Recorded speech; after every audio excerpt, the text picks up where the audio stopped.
Fullian Hunt remained the age of 35, while technically being 102 years old.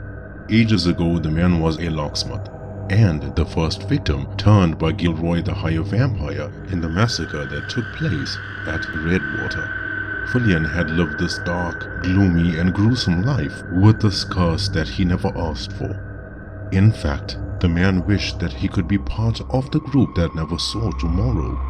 His thirst for blood, the mistakes that he made, and the life that he led seemed like a really long nightmare that one could not wake up from. The most beautiful witch in all of Redwater, not just in her looks but her personality, had rescued him from the depths of insanity and showed him the path that he was destined for. Fullian fell in love with Myra, and in the process she did too. But relationships between vampires and witches were forbidden, as natural law feared the unpredictable nature of a vampire witch offspring. But now, as he woke a few minutes after sunset, he played back the events of the past week. While having fought many werewolves in his lifetime, this was the first time that Fullian had encountered one that could talk. The vampire saw the werewolf as someone that he could trust. There was a belief that Fullian had, irrespective of how one looked, fairest of them all, or a monster incarnate with red eyes and sharp teeth. It was the soul that mattered, and the soul of Victor the werewolf seemed righteous and pure. Fullian brushed his teeth and fangs, and then opened a cupboard that occupied blood bags from wounded animals that could not be saved at the local vet. He emptied the bag in a mug like an ordinary human that drinks tea or coffee when waking. Mrs. Armanai, the veterinarian in Redwater, is one of the few that know of the vampire secret. Absolutely terrified and baffled at first, the middle-aged doctor warmed up to the vampire cop in no time. Fullian Hunt speaking. How may I be of assistance? Captain Langley was on the other end of the call. I have a case for you, Fullian. One that may sound strange at first, but I need you on this ASAP.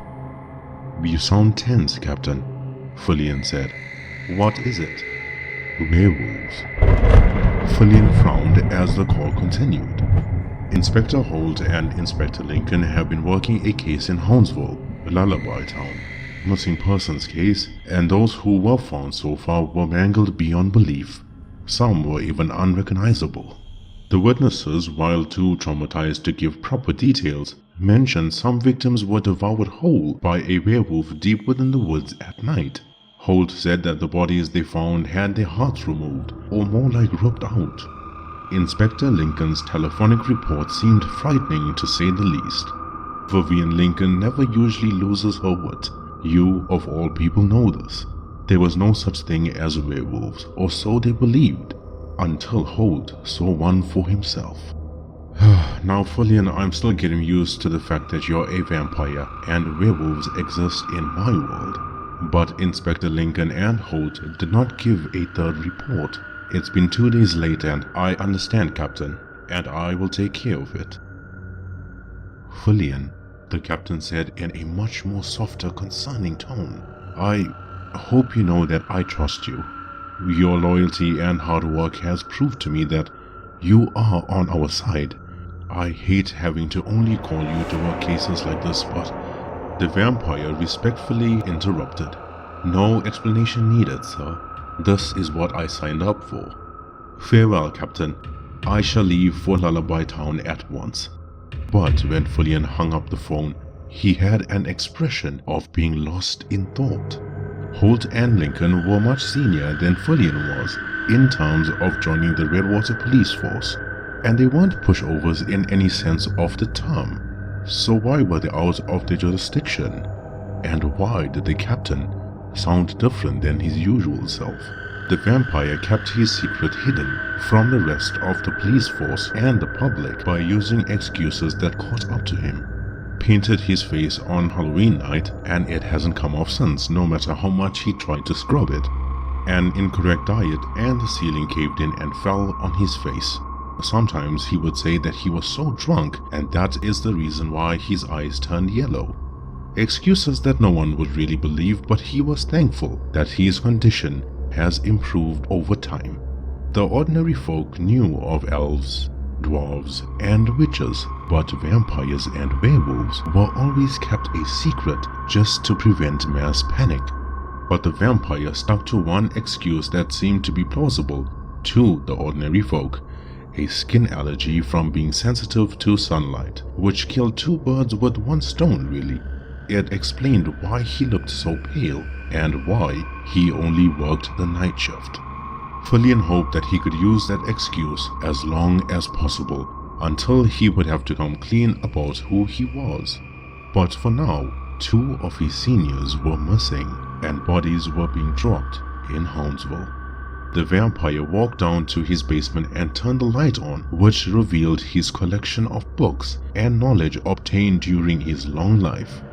Knowledge about every supernatural being that he had encountered or heard of. Then he shed just a little more light from his lantern, which displayed an arsenal of weapons. Swords, axes, poisonous darts, crossbows, wooden stakes, and many more. But the bigger weapons will not be needed this time.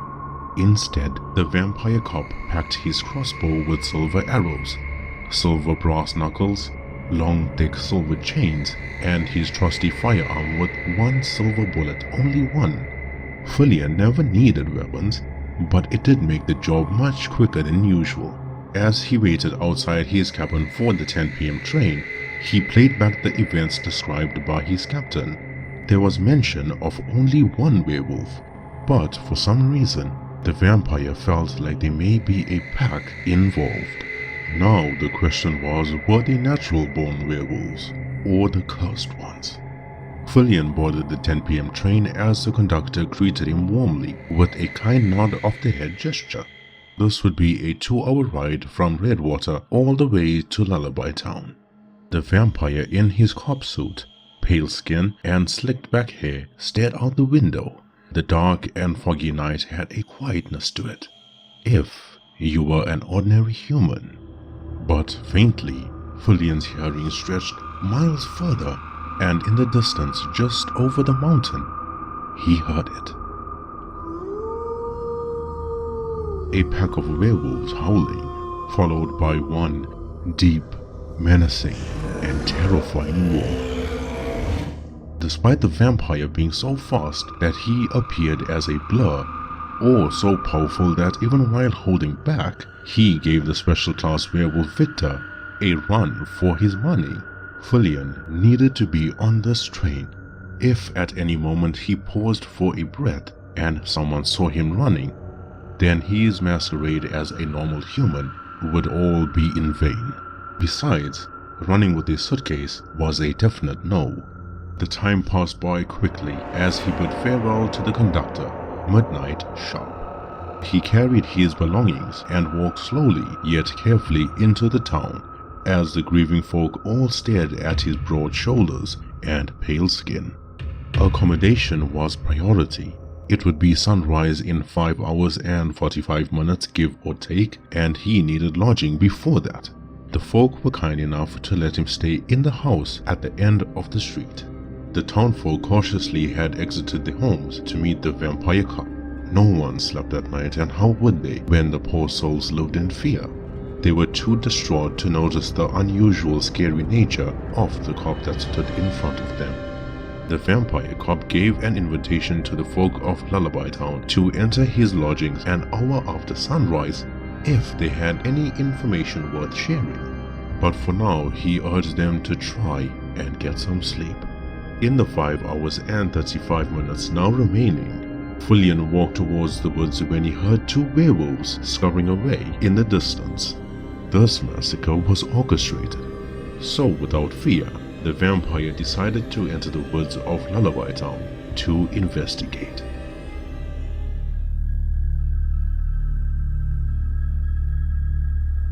Heavy footprints sunken into the ground. The smell of soaked fur either from the previous night's rain or from blood. Two sets of police boot prints looked like a size 5 and a size 9. The same size that described Inspector Lincoln and Holt respectively. Fullion continued the path as he used his heightened senses to piece the massacre together. Towards the middle of the woods, the footprints were many and smudged. People ran for their lives, tripped, and fell over and over again. There was a saying in the supernatural world: never venture the woods at night. The trees held all the pain and the bloodshed that took place, and if you listened carefully, you would hear the victims' agonizing screams. Indeed, they were werewolf prints, but that wasn't the scary part, at least not to Fullion. Footprints of wolves on all fours, then giant bipedal footprints. This was something more troublesome. This had indicated the natural-born werewolves that walk on all fours and cursed werewolves that are bipedal were now working together. For as long as the vampire lived, the two classes have never mingled with each other. Furthermore, the lacerations, torn limbs, and devouring people whole, that was normal werewolf behavior. But removing the heart from each victim, that was a ritual killing. The vampire cop knew that the rest of the victims weren't missing. They were dead. No one was foolish enough to venture so far into the woods, day or night. Then, as Fullion walked deeper into the woods, he saw them. Inspector Holt lying against the tree trunk, his torso missing, right arm torn off, and his heart ripped out from his chest. Inspector Vivian Lincoln was nowhere on the ground, rather much higher up into the tree, as if the werewolf tossed her lifeless body. Her neck was gashed so deep that her head dangled over the branch. She too had her heart removed. The rest of the victims lay spread out throughout the woods. Same style of murder. The vampire cop figured the missing limbs were just meals for the werewolves. Tears rolled down his face as he saw the loss of human life. So much of torture and bloodshed. Men, women, and even the pets that people kept. Finally, he walked back into town and then delivered the painful message.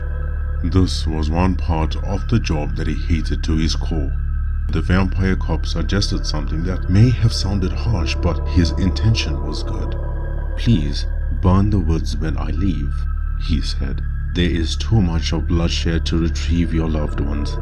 My fellow comrades also lay there, and it pains me that I cannot take their bodies back to Redwater. I am truly sorry for your loss." The grieving townfolk all burst into tears and screams when Fullion put his head down.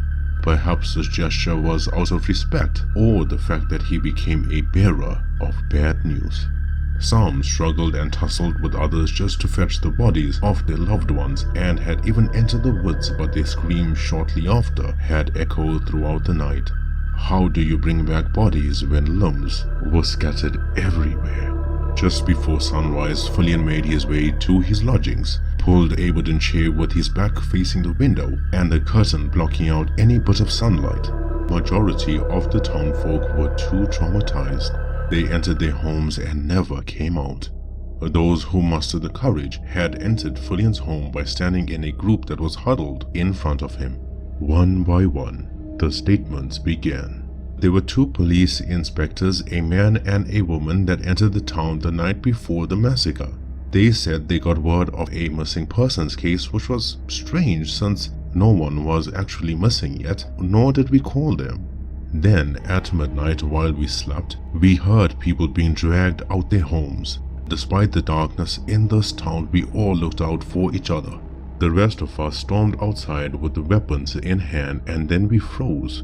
Two monstrous and vicious werewolves dragged 20 of our people into the woods.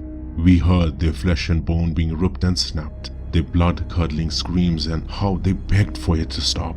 Some of us fetched the kids and took them to safety, whereas others charged into the woods and never came out. By the time the two inspectors reached, the night was dead silent. They looked spooked coming out. In Houndsville, we know that werewolves exist, but somehow we felt like it was the first time the inspectors saw one for themselves. We had also figured that maybe the full moon caused them to act out, but we were wrong. The second night was a repeat of the first, and we had anticipated that. Those that never believed us remained near the woods. The werewolves took maybe 10 more people this time. That's when the inspectors charged forward. Gunshots were heard, but they never came out. Now, sir, I know what you might be thinking, that why don't we relocate, but where do we go? Especially with our children. This is Houndsville. There are werewolves lurking at every corner. Fillion asked, "Can you describe these werewolves to me? This might sound really weird, but did you hear them speak?" No.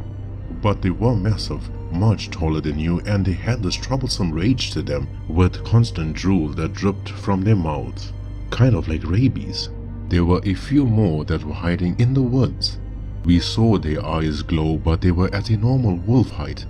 Since it was dark, we couldn't really be sure, but maybe those were normal wolves. Then there was a moment of silence. Silence filled with the realization of how many people they have lost. Until a brave girl pushed through the crowd. Fillion woke up from his chair and then crouched on the floor in front of her. In her quaky voice she said, "I saw her. The old decaying woman with long wavy white hair. She entered the town late at night and I caught a glimpse of her through the bathroom window. She had a walking stick and walked hunched and slowly, and then out of nowhere the old lady vanished into a puff of smoke." Then a member from the group pulled the girl behind and apologized on her behalf for her nonsensical statement. But Fillion warmly interrupted. "Little one," he said, "was this before or after the werewolves had entered the town?" The girl replied, "Before." The vampire cop smiled at her, hiding the look of sheer worry on his face. "What do we do?" the townfolk asked Fillion. "They will come for us tonight as well. Where do we go? How do we survive?" The vampire cop could see how afraid they were that they began trembling. And then he said, "All of you will remain in your homes and have your doors locked." His tone was calm and comforting, with a vague smile of assurance, like everything was going to be okay. "No werewolf will harm you tonight, but may I just say that whatever you hear, do not leave your homes." As the townfolk left to enter their homes and lock their doors, Fillion's warm smile slowly turned into a frown. To the outside world, they never knew the troublesome thoughts that swam around in the vampire's mind. Cursed and natural-born werewolves were working together, removing the hearts of victims in a ritual style of murder, and the old lady with a walking stick and white wavy hair had implied that she was one of the crones. If the vampire did not stop the werewolves by the upcoming nightfall, the entire town would serve as sacrificial lambs. But why did Holt and Lincoln show up at a town before anything happened? No one called them. There was no reason for concern in the first place. It was still morning. The long wait was torturous indeed, and the vampire hoped for cloud cover to come sooner than later. Fillion grabbed the silver chain from his suitcase and wrapped it around his body, right shoulder to left waist. He carried 6 silver arrows in his belt and loaded one in his crossbow, which was then placed on the inside of his long black coat. These werewolves needed to suffer, not just for Holt and Lincoln, but every innocent person's life that was taken. The long wait finally came to an end as night fell. Fillion walked out the house slowly as he checked if any townfolk remained outdoors. The vampire re-entered the woods with an expressionless face. His steel-toe boots knocked against the ground as he heard the werewolves approaching. More than 2 this time. The sound of too many to count. The dark, menacing clouds gathered over the entire town. The rumbling thunder in the sky as the clouds released slow and steady droplets of rain just before the downpour. The werewolves tried to move silently, but Fillion's hearing stretched to such an extent of being able to hear them breathing. The vampire cop's eyes turned blood red as he took a deep breath.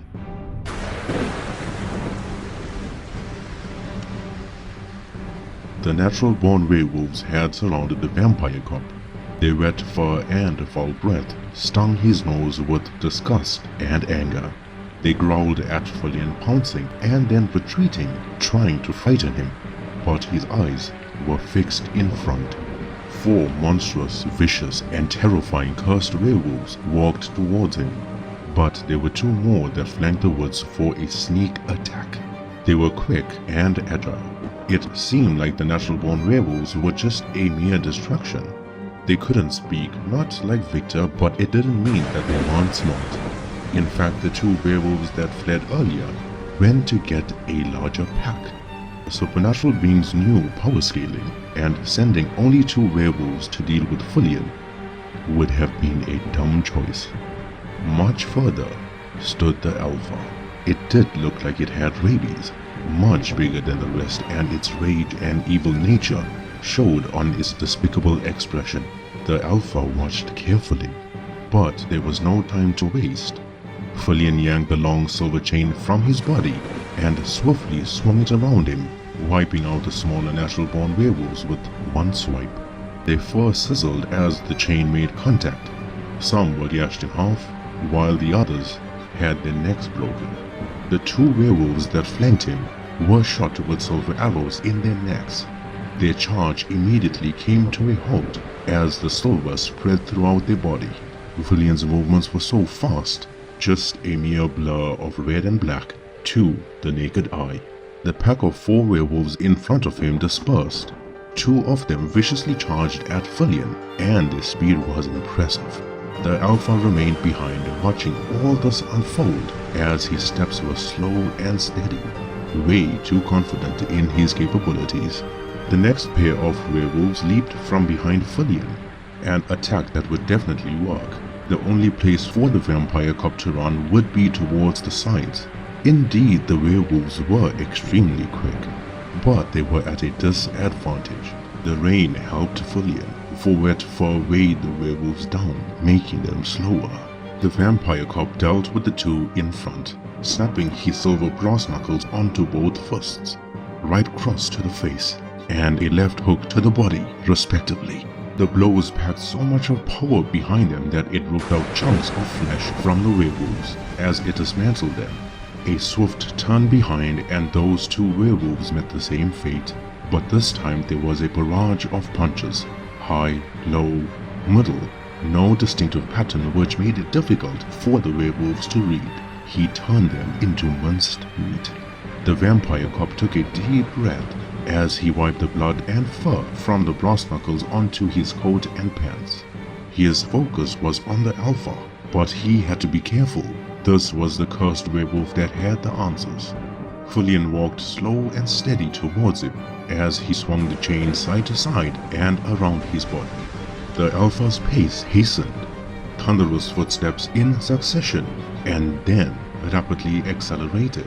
He was much more powerful than the other werewolves. This rage, this madness, was somewhat terrifying.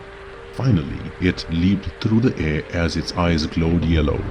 The werewolf's sharp claws shined in the night. The grunting and the growling noises that it made were so loud, it rumbled the windows of the houses in the town. And just before impact, Fulian had remembered something. The vampire cop shot the werewolf with his one trusty silver bullet, a special coating, a recipe of an ointment if you will, that wouldn't kill the cursed werewolf but change him back into his human self, courtesy of Myra. The werewolf held its knee as it winced in agony. The transformation back to its human self was rapid and painful. Fulian said, "Why should you get a fair fight when the innocents that you have slaughtered were helpless? You too shall meet the same demise."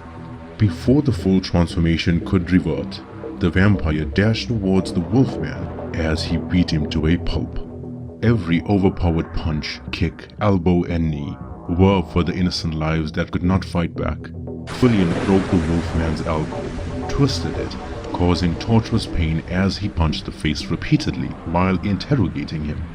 Sadly, the wolfman gave very little information on the matter, but a shocking reveal had indicated that the werewolves were tasked to kill Fulian tonight. Fulian snapped the wolfman's neck and tossed him onto the ground, like a person throwing a pillow on the bed. No remorse, no hesitation whatsoever. A few more werewolves stormed the woods and saw their alpha lifeless. Then the vampire cop dealt with them swiftly. As Fillion walked out the woods, he passed the bodies of those who lost their lives. This was part of the woods that needed to be burned. So he dragged the werewolves that he massacred much deeper to the parts that won't be burned. The vampire cop used his long silver chains to hang the werewolves from trees. Cursed or natural born, he never cared.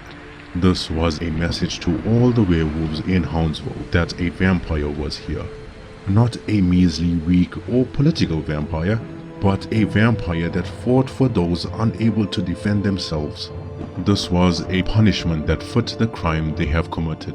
The orphans these werewolves have made, the mothers, fathers, and siblings they have snatched away. No, this part of the woods will not be burned. He wanted the werewolves to rot. The people of Lullaby Town stood in awe as they watched Fillion exit the woods. They knew that he was a vampire, and he never felt the need to lie to them in this time of peril. They thanked him and heeded his call to burn the woods. Fillion used his heightened speed to pour gasoline everywhere. When he walked out, he told all the townfolk to light wooden torches and throw them in one by one. This was a form of cremation to the ones lost. Surely not a proper send-off, but the best that could be done with the circumstances at hand.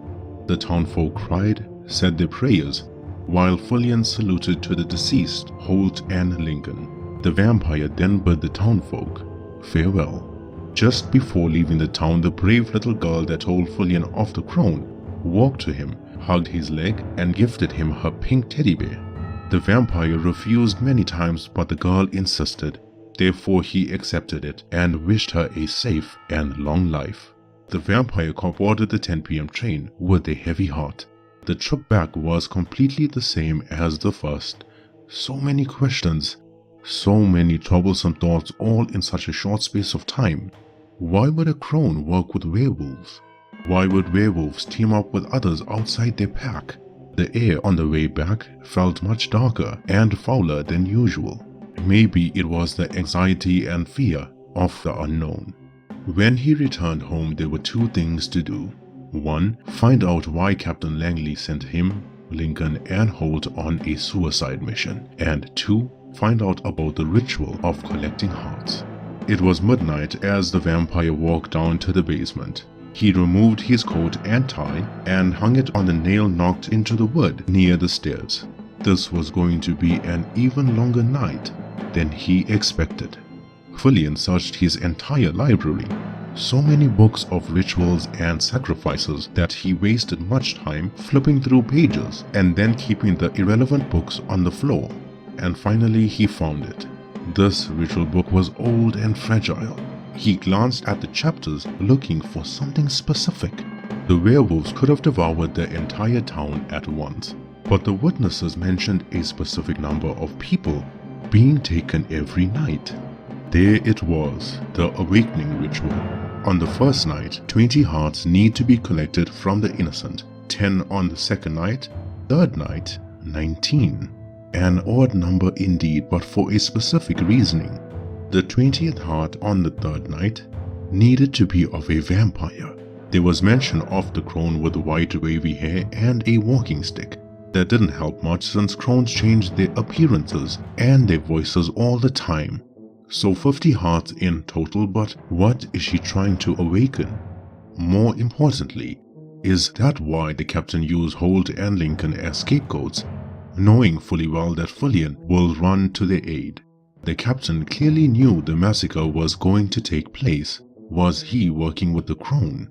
Absolutely furious at the betrayal, the vampire stormed upstairs. He was meant to call the captain when he returned, but Captain Langley was never expecting that call in the first place. And just before heading out the door, the phone rang. It was Inspector Mills. Fillion was so outraged that he came off as rude, telling the inspector that he was on his way to see Captain Langley. But Mills, in her soft, heartbroken voice, told him that won't be possible. Captain Langley was murdered 2 nights ago. But how? The vampire couldn't speak properly. They never had Fillion's number, hence the delayed call. Mo said Fulion's name repeatedly, but the vampire had dropped the phone. If Langley was dead, then who did Fulion speak to last night? Are you afraid of the dark, my dear?